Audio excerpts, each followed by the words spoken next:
Right. I think we're live, Brian. It says we're live. It does say that we are live. Welcome, welcome, welcome, ladies and gentlemen of the internet. My name is Tellman Knutson, and I am here with my cohort, Brian Edmondson. Hello. Hello. So exciting today. Guys, what we're going to do is we are going to propose a question. I am the kick. And the question is, what's your single biggest challenge as an email entrepreneur right now? And what I'm going to do is, as you're thinking about that, I'm going to go ahead and read the description that I wrote just before we went live. But in order to do that, I need to go over to Facebook here, and I need to. Oh, is it even coming through? No. Really? Where are you? Where are you? Facebook Live. I should be able to see me. There it is. Okay, so here is what I want you to consider. Brian, I'd like you to think about this for a second because we're going to talk about you a little bit. So you are an email entrepreneur, or at least you're trying to be one. You have an email list. You're building your email list. You're writing email broadcasts every day, and you send them to your list. You spend time every day creating written or video content to generate traffic, and or you're spending money on some sort of ads every single day. You're making new offers on a regular basis. You are testing out new software to improve your funnels. You're part of a mastermind or two. You're going to conferences. You have a thriving affiliate army. At least you want to be doing a lot of those things, but something's in your way. Something is holding you back. Something is preventing you from making faster progress. Or maybe there's something you know you need to get to the next stage in your business. What's your single biggest problem, challenge, or struggle right now as an email entrepreneur? Let us know down in the comments below, and we will do a video to help crush whatever problem you're up against right now, or at least we will absolutely give it our best shot. Hit us up below. So that was the description of today's live stream that I just read to you. And I really do encourage you. Chuck Mulaney, what's going on, man? Dude, you are a veteran email marketer. Like, you've been doing this for a long time, as long, if not longer than I have, if memory serves. I would love to know, what is your current biggest challenge, struggle, or difficulty as an email entrepreneur? What are you up against right now, dude? And I think maybe we're going to see you next month, right? I think maybe your name was on the list. So I've been meaning to reach out and connect with you anyway. It's been a long time. Brian, do you know Chuck? I know of Chuck. I've seen a lot of his work in the past. I remember he did a lot of stuff with bottom of the funnel, top of the funnel. Really brilliant marketer from what I've seen. Cool.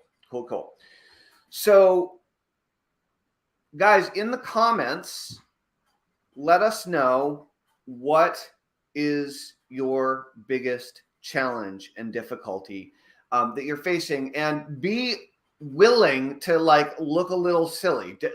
Don't fall into the situation where you're like, oh, nobody's going to raise their hand, so I'm not going to raise my hand either. Tell us what you're dealing with, or what you need in order to move faster, right?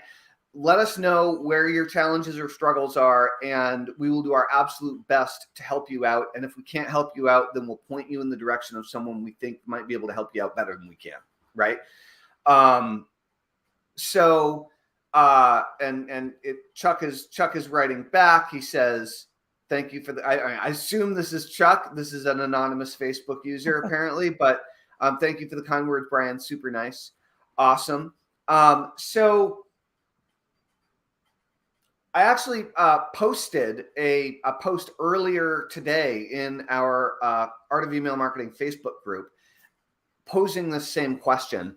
And we got a few early answers in that we'll discuss here in just a moment. But before we do, Brian, you have been an internet marketer and an email marketer for many years now, where you have made different amounts of money from your email list or your skills as a marketer, applying them in different ways with different people in different configurations. And as an email marketer right now, at this particular moment in your life, what has been or what is one of the biggest challenges or struggles that you've dealt with recently that has been a thorn in your side, that's been a pain in the ass, that's been hard to break through? One thing I'll say is, and I have a couple different lists in different markets, but as you know, Tellman, and I'll share with a lot of people on the call, I kind of took a little hiatus, if you will, from actively marketing and promoting. And one thing I'm finding, I think, because I've kind of like let the list. Wait, hold on. I hate to interrupt you, Brian, but can I just interject something that I think is very relevant and important here? You did take a little hiatus, but you also went to law school. Okay, so everybody, Brian took a hiatus from building his email list and focusing on that business while he was in law school. So it's not like he was loafing, right? So Brian's been working his butt off on a totally different area of his life in the last few years, and he's kind of coming back into email marketing right now. So with that said. Yeah, so with that said, I'm finding when I email my list, not as many people are opening as I'd like. And secondary to that, for the people who do open, I think maybe the engagement rates or the click-through rates could be a little higher. Yes. So responsiveness has been a struggle for you. Yes. And that's mailing an older list that has been neglected for a few years. Yep. Is that true? Yes, it is. Okay. Well, you're not alone. That's the good news. I hear about this all the time. People trying to resurrect or rekindle or revive old lists. And there are some different ways of thinking about that and looking at, but in your case, they were already still loaded up into your autoresponder and you were already paying for it every month. It wasn't like you were doing anything weird, right? You were just starting to mail again after you kind of stopped thinking about it for a while. So, any other recent challenges, recent difficulties as an email marketer that you've been up against? So something I've been working on, and we might talk about this a little bit later, is actually doing some new things to start, getting in front of an audience and raising awareness to drive traffic in the first place. What type of new things? Well, how about what we're doing right now, live streaming? Yes, that's what I was going for, Brian. Hit the nail right on the head there, baby. Exactly. Right? Dude, check this out. This is such an interesting thing. We're going to read some of these. We have some excellent comments coming in from you guys, first of all. So thank you for all of the engagement. We're going to be addressing these for a few minutes momentarily. So I created a program several years ago called 99 Days. Okay. And 99 Days is a program that's designed to encourage you to live stream every day for 99 days on your topic.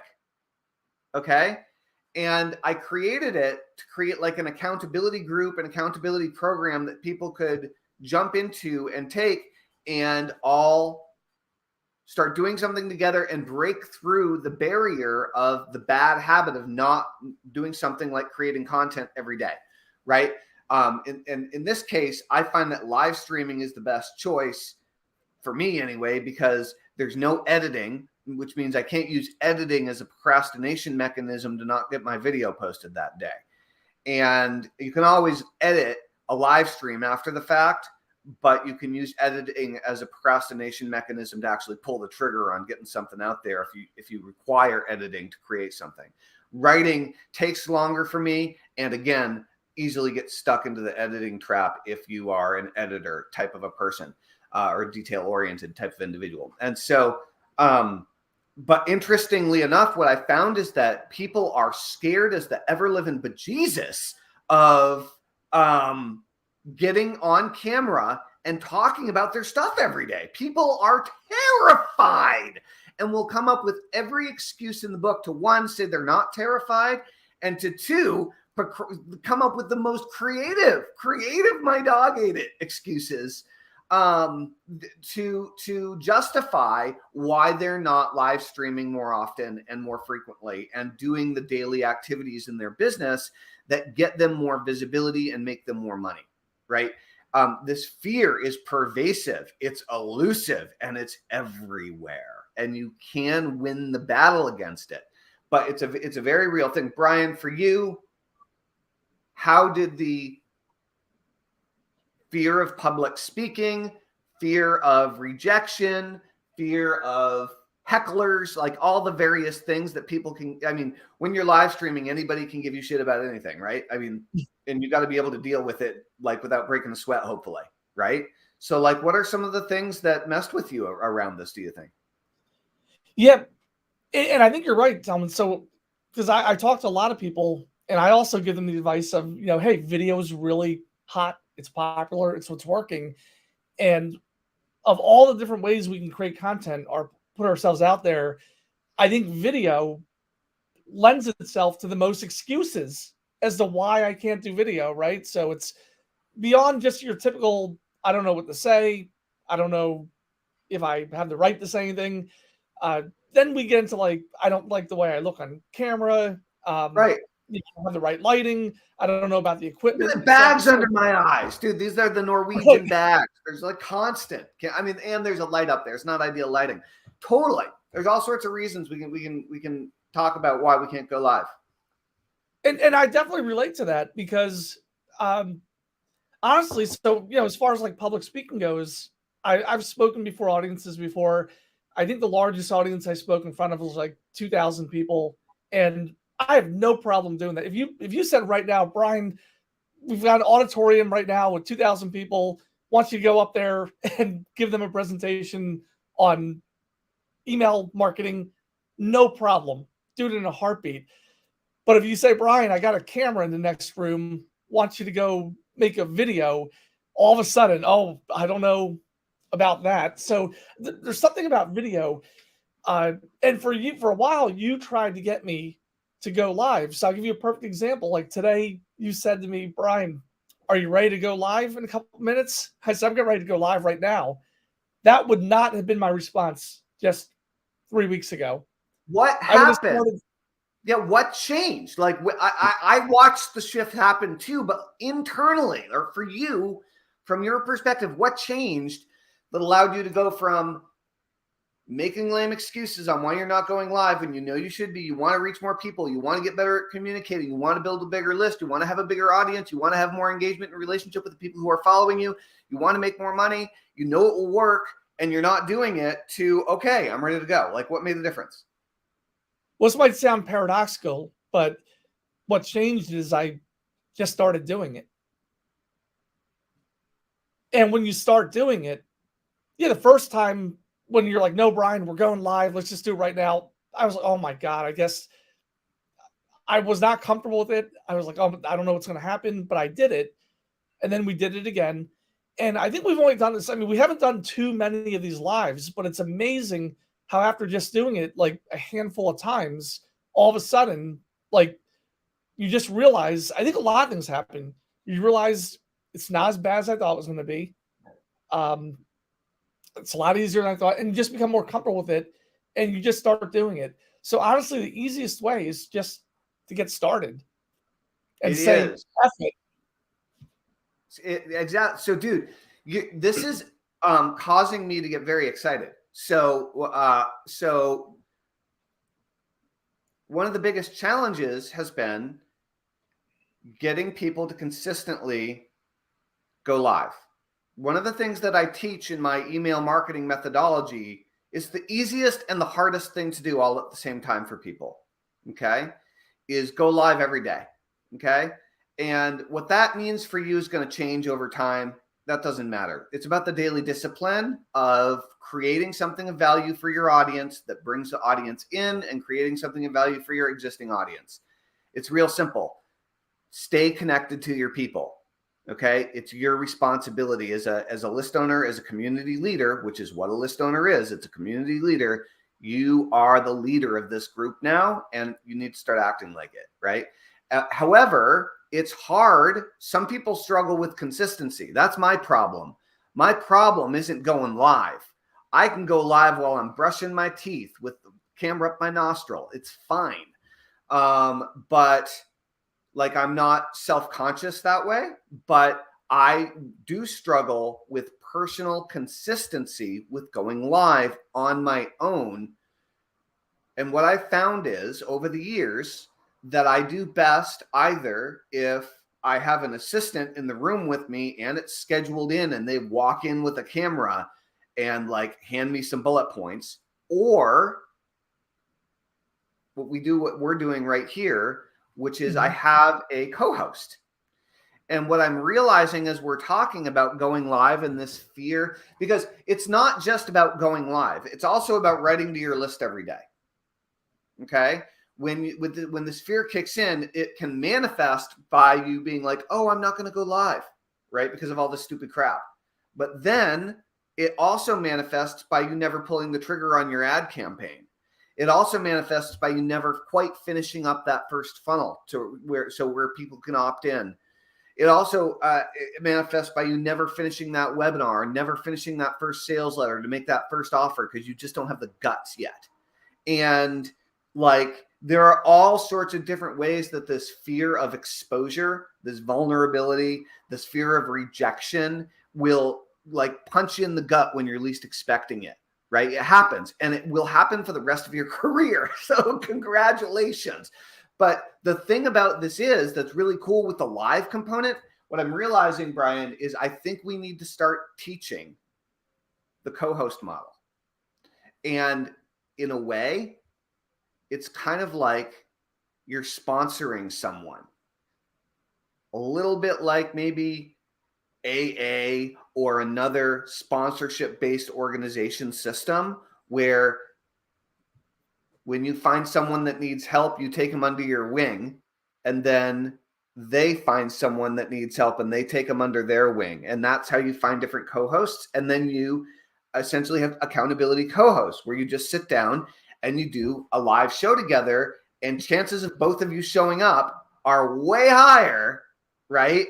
If you both have it scheduled in and you both know you're going to do it, it gets the habit locked in, and it gives you someone to talk to, so you don't feel like a jerk when you're just sitting there talking to ghosts and nothing and the invisible internet and nobody's interacting with you, right? Because those days stink. Yeah, right? I really That's like this model.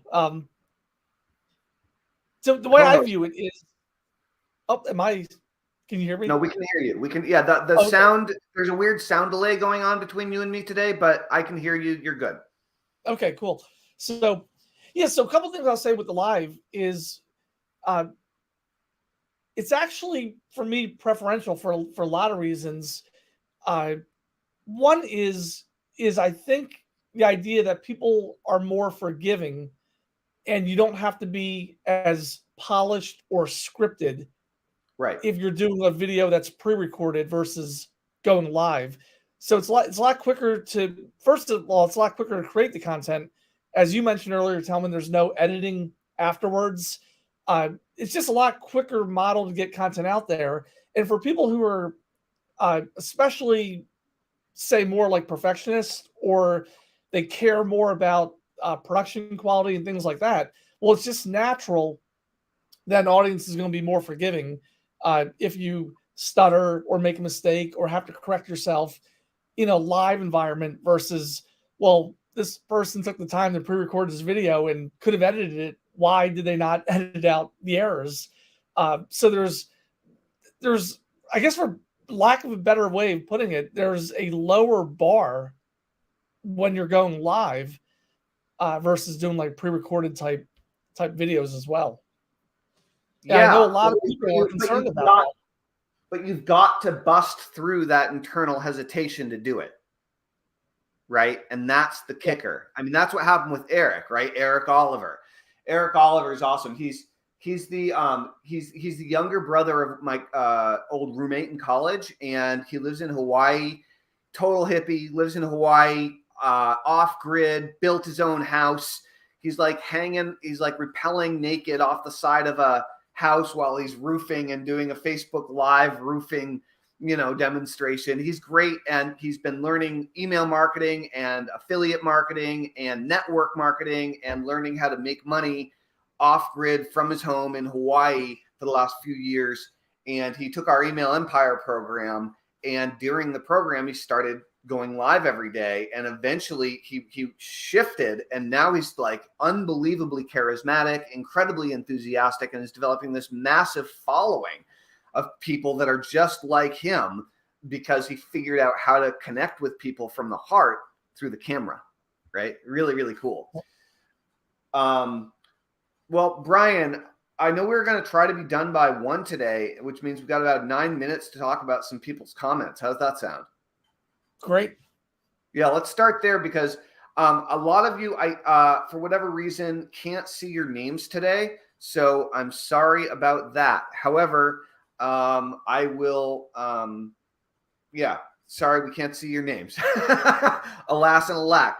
I feel like some of these are our active Email Empire clients, and I would need to go and look in the Facebook group to double check that. But I'm just going to address you as anonymous. This was from Somaya. Good. Okay. Thought so. Okay. Afraid of not, and I think that she also made a comment on the live, on the written post as well. Afraid of not having enough, and she's a recent Email Empire, right? Afraid of not having enough authority to say something useful, not knowing if my content will actually be useful, fear of creating something that no one else signs up for. Awesome. These are all realistic fears because they will all happen. So the good news is you will create things that are not useful. You will create things that people do not like. You will create things that your platform of choice, the algorithm, does not like and will not show to anyone. And you will create things that no one ever hears about. And occasionally you might even create things that people really don't like. That can also happen. However, as you're creating these things that aren't that good, every now and again, you'll hit a home run. And when you hit a home run, you try to hit another home run. And you focus on how to create great content that attracts the right type of people that you want to attract, that completely resonates with them. You're not necessarily trying to create content that will be useful. You're trying to create content that will be interesting and engaging to your people and make them feel like you're one of them and they want to learn more from you in the future. You're looking to, in my opinion, you're looking to connect and entertain more than you're looking to educate with your content, whether it's written or whether it's audio and podcast or Clubhouse or whatever, or whether it's video. What are your thoughts on that, Brian? Yeah, I agree with that to an extent. I personally also like to try to be more useful or helpful, but either way, though, that fear is one that I hear from a lot of people. This whole idea of like imposter syndrome, or I have to, and this is especially it manifests a lot where you don't yet fully appreciate that most of the people you're going to be helping, no matter what level you're at, are going to be a little bit below where you're at, right? So you only really have to know 1% more than whoever you're trying to help in order to help them. So even if you don't think you're like at an expert level status, a lot of times people, you might be experiencing this for the first time, And like you said, Tellman, maybe they're just coming along with you for the journey and growing with you. Dude, so much of this, I've got to tell you guys, I've been an internet guru for 19 years now. And so much of it is whether or not you believe in them. So many people hold themselves back from going after things with the level of, vigor and enthusiasm and determination and absolute, gusto, because they don't believe in themselves. And there are not enough people, or perhaps anyone in their lives, that genuinely, deeply believe in them. And when you believe in them, they believe in themselves. Boom. Like that's what we're talking about here. Can that happen through education? Partially, yes. Or being helpful? Partially, yes. But people will stick with you for the long haul if you really believe in them and show them that. That's been my experience. It's a big piece. The other piece about fear, though, guys, is regardless of how it's manifesting, in most cases, I have this thing called the anxiety compass. In most cases, if you're feeling hesitation and fear and you're self-aware enough of that to realize that you're fearful around this thing and you're willing to admit it instead of just pretending you're not or deflecting it or whatever BS, if you're able to realize that, know that unless it's stepping out in front of oncoming traffic or jumping off a 100-foot cliff into a rocky abyss, like in most cases, that anxiety and that fear is fear of the unknown. It's fear of change. And that's reasonable when you're trying to change your life in some significant way, whether you're trying to lose 250 pounds, whether you're trying to make $1 million, whether, whatever the massive changes that you're trying to make in your life. And so when you feel that fear, realize that means you're on track. When you feel the fear, it means you actually care. You have enough emotion around the topic to give a crap. That means you're on point. You're on track. You're going the right way. Lean into it in most cases. This is another good. Yeah. Real quick, I just interject something I think this is something you've said in the past that's always stuck with me. Tellman, you said if you're not afraid of doing it, it's probably not worth doing. Yes. Even if I didn't say it, I will totally take credit for that. No, that's a good one. It's a good one. We should make a motivational poster, dude. Yeah. So good. This is a good one. Another fear. This is very time consuming to experiment with if it's something that I don't know if it will work for me. This is an interesting fear, except we're just talking about developing a skill that anyone on the planet can develop if they practice it. It's like tying your shoes or doing push-ups. Like anyone can develop the skill of building an email list, develop the skill of writing to it, selling them the products or services that they want. It's not about whether or not it will work for you. The question is, honestly, the question is, will you work for it? Like, are you willing to do the work? Are you willing to put in the effort to develop skills that will take with you the rest of your life to be able to make more and more and more money working for yourself or with anyone else? But you got to work it. Brian, do you or don't you have to constantly put the effort into not only getting good, but constantly, continually, to get better? Yeah, absolutely.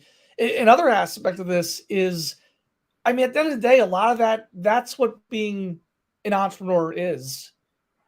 Because what is risk, right? Risk is uncertainty. It's not knowing.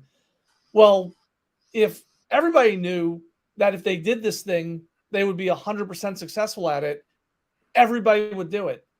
Right. But then you're no longer an entrepreneur. Yeah, and that's exactly what I was getting at. That's by definition, I think, what we are as entrepreneurs is Right. we're willing to absorb and take on that risk. Otherwise, there's no reward. It's true. It's true. But it is time consuming. I would just point out that like developing any skill is time consuming, and learning direct response marketing, email marketing, copywriting, and in this case, live streaming is a way of communicating with your people. No matter what you do for the rest of your life, these skills will make your life better, right? There's no doubt. There's no doubt. All the time, not quite sure what that was in reference to, but I'm glad you agree. Okay, this is great. Brian, we should exchange opinions on this one. And by the way, guys, we want to know your questions. So we're addressing questions live as they're coming in because we have some time to do so. Brian, it's 1:01 p.m., so I want to check in with you on when we need to cut off. Yeah, we can keep going. Okay. Well, I need you to let me know. This is actually one of our more interactive sessions we've done, so I'm quite enjoying this. Yeah, me too. Me too. If you guys have questions, please ask them in the comments below. Whether or not, if you're watching the live, great, we'll address them if we can. And if you're watching the replay, great, ask them in the comments below, and we'll do more videos in the future directly addressing your question. This is an awesome one. I have subscribed to a ton of emails, but I don't open even half of them. Knowing that makes me passively accept that others won't open mine too. Sad, somewhat depressed and dejected face. So, Brian, what's your response to this one? So my response is actually the same statement holds, but instead of being sad, you should be happy about that. And the reason you should be happy is that you know what to expect. You have reasonable expectations. So one of the things I encounter a lot, Tellman, when I'm consulting with clients is, the conversation email will come up. How much I sent an email, but only 40% of the people open my emails. And I'm like, whoa, hold on. Hold on. What you tie need up that horse for a second. Right?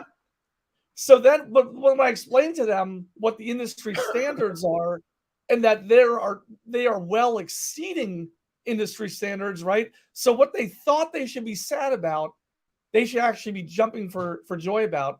Now, yeah, and with that, I'll say first is it's good that you've accepted something, but just realize that acceptance is a good acceptance, not a bad acceptance. And I had another thought, but I forgot about it, so I'll pass it off to you, Tellman. That's great, because you know what time it is? It's time to play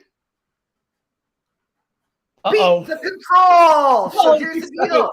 I like that we can't see everybody's name here because I have no idea who I'm talking to. It could be a veteran. It could be somebody. I have no idea. By the way, guys, if you can write your names in the comments, I know it's a little tedious, but if you write their name at the end of the comment, I'll be able to read that it's from you if you're commenting live. Because right now, I guess Facebook just isn't passing that data to StreamYard. So yeah, I guess the first thing is that, like, Brian, in your experience, everybody has a different opinion on this. This is an opinion-based question. What's a decent open rate right now if you're sending a broadcast to your email list? What's a decent open rate? For me personally, I'd be happy if I got like a 30% open rate. Yeah, really happy with 30%. So what I want to point out is that basically everybody's open rate, right? If you want to know what a good one is, it's better than yesterday's. All right. That's a good open rate, better than yesterday's. So one way of doing this is looking at, and by the way, I wouldn't even bother with open rates because open rates are the data is all skewed AF right now. I would just focus on clicks, frankly, and or revenue generated. If you're revenue generated ultimately, but like clicks can kind of make you feel good in the short term.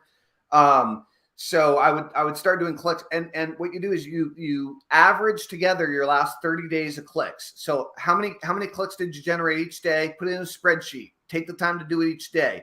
Put it in the spreadsheet, Average that out. That's your average number of clicks. Every day you send a broadcast, you're trying to beat that. You're trying to beat your control. You're trying to beat the average every day. That's your goal as a copywriter. That's your goal as a marketer, and you're looking for ways every single day to upgrade your game. That's how you get better, is by facing the reality of the numbers that you're dealing with, not by feeling crappy about them. The way that entrepreneurs and copywriters beat this game and win this game is with beat the control in that situation. You got to look at your numbers and you got to go after them. Highly recommended. Beat the control. Facebook user. Boom. Oh, it has to be on my topic. I've been live streaming on Instagram, but on random topics. So the answer is live streaming is better than not live streaming to get practice. The clearer you can get on your topic and the sooner you can get there, the better everything's going to be, because you'll be attracting the type of people that you're trying to build onto your list, right? Et cetera, et cetera. So yeah, I mean, you got to think about who you're trying to attract, right? Live streaming to get, and maybe you haven't settled on, again, I don't know who I'm talking to. Am I talking to a customer? Am I talking to an email empire client? I have no clue right now. But what I can say is live streaming is better than not live streaming, and live streaming on topic and on audience on your, on your tribe is even better. Right. And you can also live stream on all the different things that are happening in your life, but be talking to your people. For example, Brian, right now you and I are live streaming 3 places today. Right now we're live streaming to my YouTube, we're live streaming to my personal Facebook, and we're live streaming to the Art of Email Marketing Facebook group. However, this is on my personal Facebook page. And guess what? When it's on my personal Facebook page, there are lots of people that follow me on Facebook that are not marketers.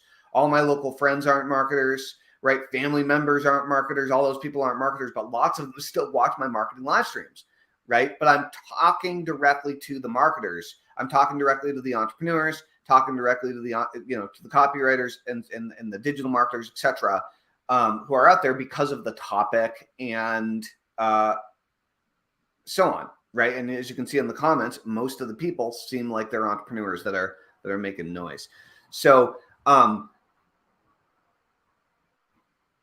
you can do a live stream of you making dinner and tell a metaphorical story to, for your audience. That works great. Show aspects of your life or connect on the personal level to your people. Okay, Brian, you take this one. Remember, oh, wait, this isn't a question. I think this is someone throwing in their 2 cents. Remember, you don't have to be the expert. They just want to know that you know more than they do about what they want to learn. Exactly. If somebody needs to know how to tie their shoes, and you know how to tie your shoes, and you can teach them how to tie your shoes, we're good to go, right? Like sometimes you could probably build a multi-million-dollar shoelace business just by doing like ASMR shoe tying experiments. Like ASMR. All right, that was a weird idea. What's that? ASMR shoe tying. Is that where you talking to the microphone like real, like yes, very much like this? Yeah, I'm not an ASMR expert, but there's some crossover with hypnosis sometimes. It's kind of weird. People get really into it though. If this doesn't work, what's the point of the skill? Is what my mind will ask me next. You know the answer. If you're able to communicate your thoughts more clearly in written form and video form to sell people on your ideas and the things that are important to you, you use that in every communication you'll ever have for the rest of your life. That's my answer to you. What's your answer? What I would say is, it kind of sounds like you're stuck in a cynical mindset, by the way. I would say, why are you being so cynical? Like, why aren't you using these ideas in order to grow your business? I'm curious. What's your thought about this like negative string of comments, Brian? Yeah, there's 2 ways to approach it, really. One is, like we talked about earlier, you just have to accept that that's the nature of being an entrepreneur, is that you're taking a risk and something you do might not work, but you learn from it and you move on and you keep doing it until it does work. That's one approach to it. Another one might be a whole on mindset shift as far as like maybe you need to actually believe that this is going to work before you actually go and endeavor it. Different strokes for different folks, but definitely mindset to me, it's necessary, but it's not sufficient to success. So definitely got to address the mindset. So either just embrace that idea that's not going to work, may not work the first time, but you'll continue to grow, develop, and learn from it, or you just have to convince yourself that's going to work and just go all in. But here's the thing: is that like when you decide that you're going to get really good at a skill, you're going to get better at that skill. And it's not just about that skill. It's about developing the discipline of getting good at skills. So it's like the better you get at any skill, the better you get at every skill, and developing new skills and becoming consistently better. And when you're becoming consistently better, you consistently make more money because you're consistently developing more skills. You're investing in yourself and focusing on skills that you really love and enjoy doing, and you get paid well to do. However, here's another solution to your problem. If you don't believe it will work, then you're kind of out of luck. So maybe you don't believe me, maybe you don't believe Brian, maybe you don't believe the like thousands of other email marketers in the Art of Email Marketing group, but maybe what you should do is go get a job working in customer support in a direct response email driven company that you've bought products and services from that you like. Maybe it's a personal development company. Maybe it's a meditation company. Maybe it's a company that you bought a weight loss supplement from, or a nootropic from, or who knows? I have no idea. I'm looking at an anonymous Facebook user right now, so I apologize if we know each other really well and I'm not sure who this is. But what I'm suggesting here is that you go and make money convincing yourself that it will work until you have the belief that like you want to do it. Because if you're not convinced internally and you're not ready to do the work, then just go get a job. Like don't be an entrepreneur if you don't have that fire in the belly. It's probably not like if you're not driven to go after it, even if it might fail and blow up in your face.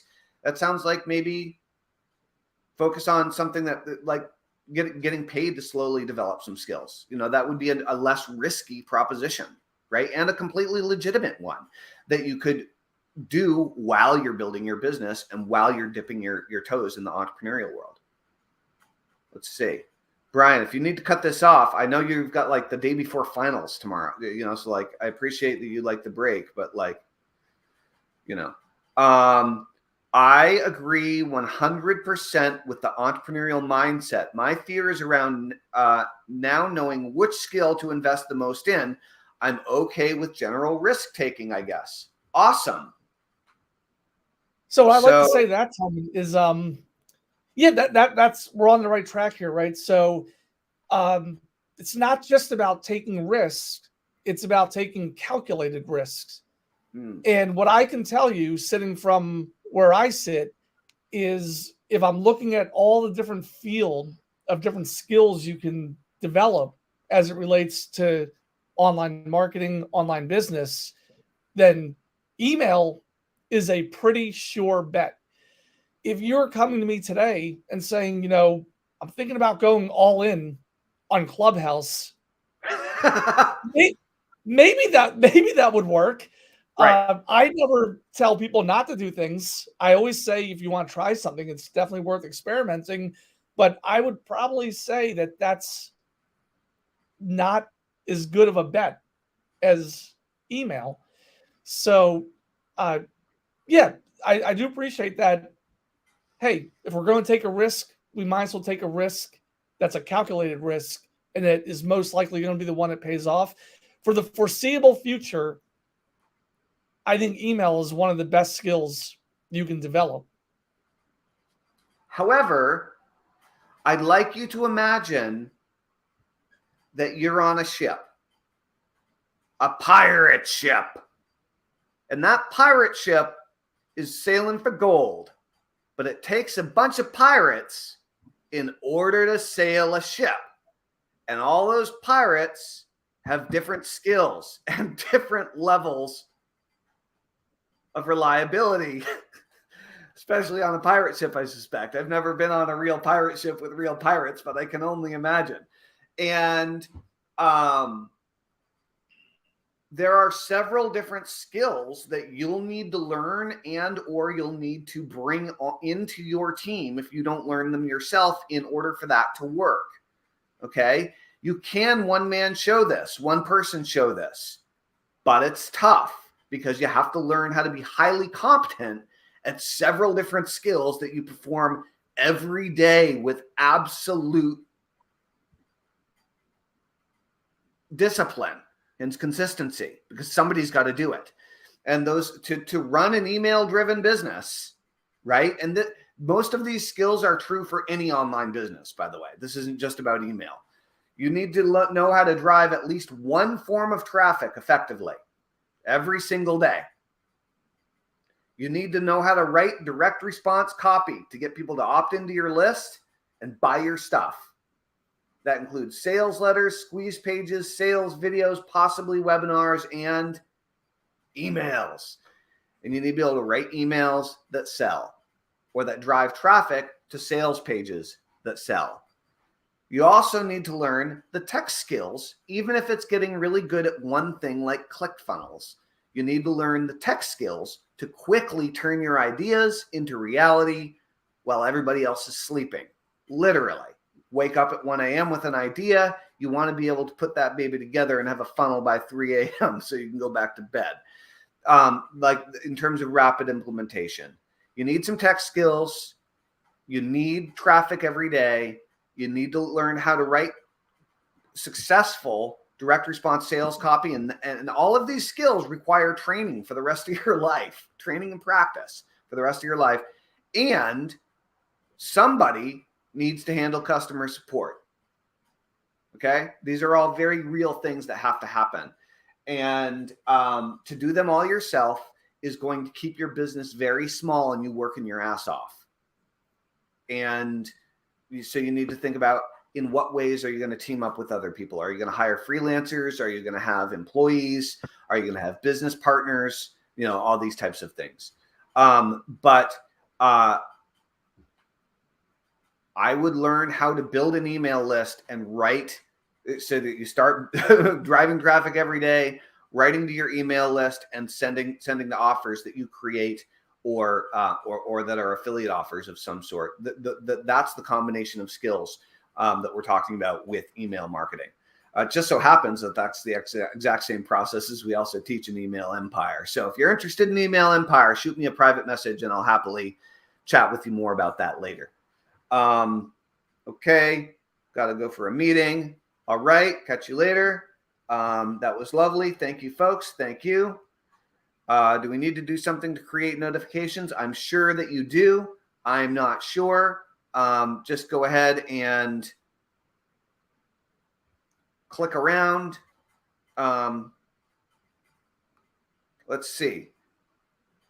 Oh, Adra, how's it going? I'm clear to go for all the fear except the typos. Okay, got it. Yeah. Don't let the fear hold you back. Exactly, Tellman, Chuck. Awesome. I appreciate the exactly. All right, let's see. Blind faith until your first good win, then you won't have a problem with this again, says Chuck. Chuck's totally right. You got to believe in yourself before anybody else is going to. Sorry. But if you do team up with somebody who does believe in you as a mentor, as a coach, as an accountability partner, as a business partner, that can go off a long way. But at the end of the day, honestly, that's work that you got to do on it. Like, start going to therapy. Like if you have self-belief problems, you need to work on that. It's and it takes a while. I can tell you. Chuck says, thank you guys. I have to run into a meeting, but this was great. Thank you. Awesome. Thanks for being here, Chuck. Great. Well, gosh, we got a whole bunch of awesome people interacting and telling us about their problems and challenges. So we're going to wrap it up here in a moment. But before we do, what I want to say is that whether you have problems and challenges that surround procrastination or fear of failure, perhaps you have abundance or prosperity thinking problems, or maybe you're just not willing to invest the time and the money that you need in order to develop the skills that you need in order to grow as an entrepreneur.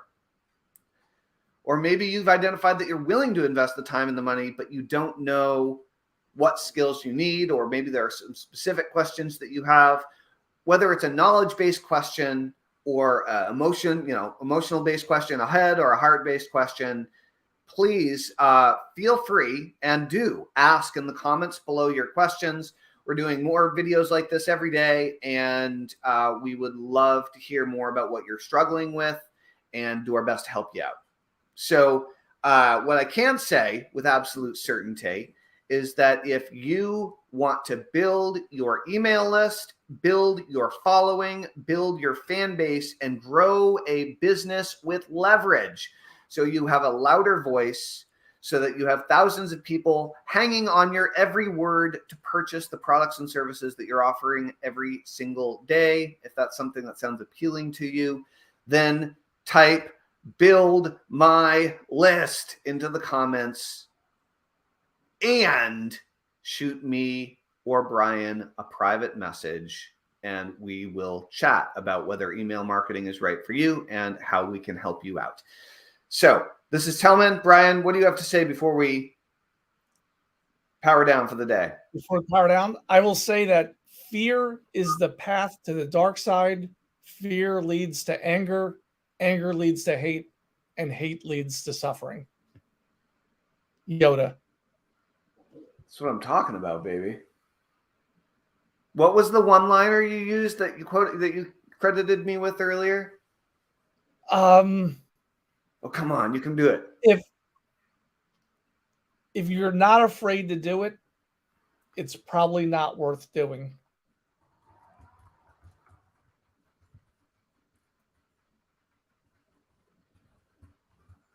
If you're not afraid to do it, it's probably not worth doing.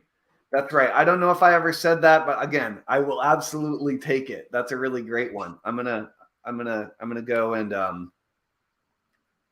that's right. Awesome. Rock and roll. I hope you guys have a wonderful day. Brian, thanks for live streaming. I'm really enjoying co-hosting with you, and I think we're going to do a lot more of it. So it's going to be great. Absolutely. All right. Thank you all. Appreciate you so much. Have a wonderful afternoon. Toodaloo.